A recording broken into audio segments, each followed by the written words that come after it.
ஸல்லல்லாஹு அலைஹி வஸல்லம் அவர்கள் வஃபாத் ஆனதற்கு பின்னால் அபூபக்கர் சித்தீக் ரலியல்லாஹு அன்ஹு அவர்கள் ஓடோடி வந்து நபி ஸல்லல்லாஹு அலைஹி வஸல்லம் அவர்களுடைய உடலின் மீது முகத்தை மூடி துணி ஒரு போர்வை போர்த்தப்பட்டிருந்தது, அதை அகற்றிவிட்டு நபி ஸல்லல்லாஹு அலைஹி வஸல்லம் அவர்களுடைய உடலை எடுத்து தனது நெஞ்சோடு அணைத்து நெற்றியில் முத்தமிட்டு விட்டு அபூபக்கர் சித்தீக் ரலியல்லாஹு அன்ஹு அவர்கள் கூறினார்கள், அல்லாஹ்வின் தூதரே ஸல்லல்லாஹு அலைஹி வஸல்லம் உயிரோடு இருக்கும் போதும் நீங்கள் நறுமணமாக கமழ்ந்து கொண்டிருந்தீர்கள், இப்போது நீங்கள் இறந்து விட்டீர்கள், இப்போதும் நீங்கள் நறுமணமாக கமழ்ந்து கொண்டிருக்கிறீர்கள்.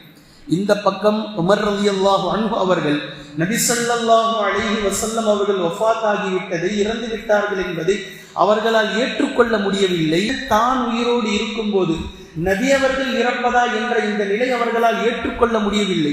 நபி அவர்கள் இறந்து விட்டார்கள் என்று யாரேனும் சொன்னால் எனது வாளை அவர்களுடைய தலையில் கீழாக கழுத்திலே இறக்கி விடுவேன் என்று நின்று கொண்டிருந்தார்கள். இந்த நிலையை பார்த்த அபூபக்கர் சித்தீக் ரலியல்லாஹு அன்ஹு அவர்கள் மிம்பரில் ஏறினார்கள், ஹம்து ஸலவாத்தை கொண்டு அல்லாஹ்வை புகழ்ந்தார்கள், நபி ஸல்லல்லாஹு அலைஹி வஸல்லம் அவர்களின் மீது ஸலவாத்தை ஓதினார்கள். பின்பு இந்த வசனத்திற்கான சரியான புரிதலை கொண்டு வந்து நிறுத்தினார்கள்.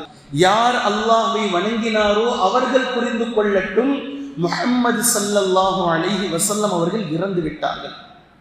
குல் இன்னமா அன பஷரும் மிஸ்லுக்கும், மனிதர்களை போன்று பிறந்தார், மனிதர்களை போன்று இறப்பார். ஆனால் இடைப்பட்ட நாளிலும் மௌத்துக்கு பின்னாலும் அல்லாஹ் அவர்களுக்கு கொடுத்திருக்கக்கூடிய சிறப்பில் எந்த மாற்றமும் இல்லை.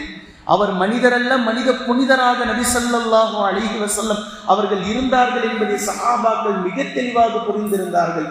நபி அவர்கள் உடனேயே இருந்து இருந்து இருந்து குர்ஆனை மிக தெளிவாக விளங்குவதில் அபூபக்கர் சித்தீக் ரலியல்லாஹு அன்ஹு அவர்கள் அன்றைய தினத்தில் பேசுகிறார்கள், யார் அல்லாஹ்வை வணங்கினாரோ அவர் புரிந்து கொள்ளட்டும் முஹம்மது இறந்து விட்டார் என்பதை புரிந்து கொள்ளட்டும். யார் முஹம்மதை வணங்கினாரோ, எவ்வளவு பெரிய வார்த்தை பாருங்க. உமர் ரலியல்லாஹு அன்ஹு அவர்களை சுட்டி காட்டுறாங்க, யார் முஹம்மதை வணங்கினாரோ அவர் நினைக்கட்டும் முஹம்மது உயிரோடு இருக்கிறார் என்று நினைக்கட்டும். எப்படி வார்த்தை பாருங்க. இப்போ நபி ஸல்லல்லாஹு அலைஹி வஸல்லம் அவர்கள் சஹாபாக்களுக்கு எவ்வளவு அழகாக கற்றுத் தந்திருந்தார்கள் பாருங்கள். அல்லாஹ்வுடைய கண்ணியம் என்பது வணங்குதலுடைய அந்தஸ்து.